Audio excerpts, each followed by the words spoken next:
Kisah percintaan Panembahan Senopati dan Nyi Roro Kidul merupakan salah satu kisah fenomenal dalam khasanah kebudayaan Jawa. Saking fenomenalnya, kisah cinta ini bahkan membuat peneliti LIPI tergerak untuk menelusuri jejak bencana. Kenapa bisa begitu? Biar nggak penasaran, mari kita simak dulu kisah Panembahan Senopati dan Nyi Roro Kidul. Panembahan Senopati merupakan pendiri Kesultanan Mataram.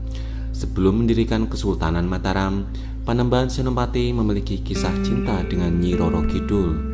Untuk diketahui, Panembahan Senopati merupakan anak angkat dari Sultan Kerajaan Pajang, Hadiwijaya. Ia diangkat anak sebagai pancingan agar Hadiwijaya bisa memiliki anak. Namun, pada suatu saat, Panembahan Senopati memilih berpolitik dan ingin membentuk Kerajaan Mataram. Sementara itu, Nyi Roro Kidul adalah putri kerajaan Sunda Galuh yang membuat kesal ayahnya karena terus-menerus menolak pinangan raja dan ksatria dari sejumlah kerajaan yang ada di Jawa pada masa itu. Semasa hidup di kerajaan Sunda Galuh, Nyi Roro Kidul bernama Roro Sawedi.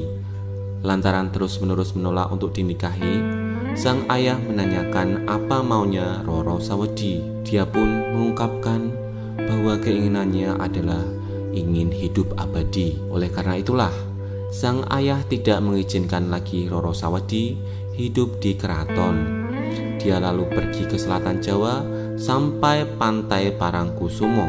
Di sana dia bertemu dengan dewa dan meminta agar hidup abadi. Sesuai dengan syarat yang diberikan dewa, Roro Sawedi setuju meninggalkan raganya dan meninggalkan rohnya saja. Ia kemudian diminta tinggal di keraton selatan yang isinya bukanlah manusia. Saat itu, dewa juga memiliki perjanjian dengan Roro Sawedi agar membantu para manusia yang membutuhkan pertolongan.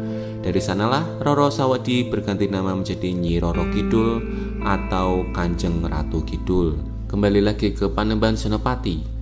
Keinginannya membentuk Kesultanan Mataram tercium oleh ayah angkatnya, dan disiapkanlah pasukan untuk menggagalkan rencana tersebut. Saat itu Panembahan Senopati memilih bersemedi di pantai selatan, sedangkan sang ayah meminta bantuan ke juru kunci Gunung Merapi pada masa itu. Saat bertapa, terjadilah letusan Gunung Merapi dan gelombang besar.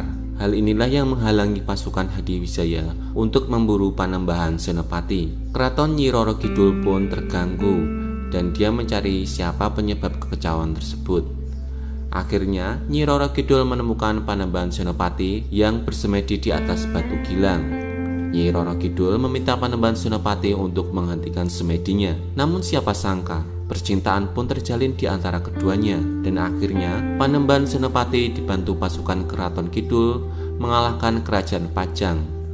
Dan dari sanalah, kemudian sejarah Kerajaan Mataram dimulai pada tahun 1587. Peristiwa alam inilah yang menjadi dasar LIPI untuk menelusuri jejak bencana di selatan Jawa. Kejadian gelombang besar dan gunung meletus di Jawa diperkirakan terjadi sekitar 400 tahun lalu dan memang benar-benar terjadi berdasarkan penelitian jejak bencana. Hal itu cukup sesuai dengan kisah penyerangan Kerajaan Pajang terhadap Panembahan Senopati pada tahun 1584, di mana kemudian Panembahan Senopati bertemu dengan Nyi Roro Kidul dan terjadilah peristiwa gunung meletus dan tsunami yang menyebabkan Kerajaan Pajang kalah. Begitulah kejadian percintaan antara Nyi Roro Kidul dan Panembahan Senopati serta cerita-cerita di baliknya. Bagaimana menurutmu?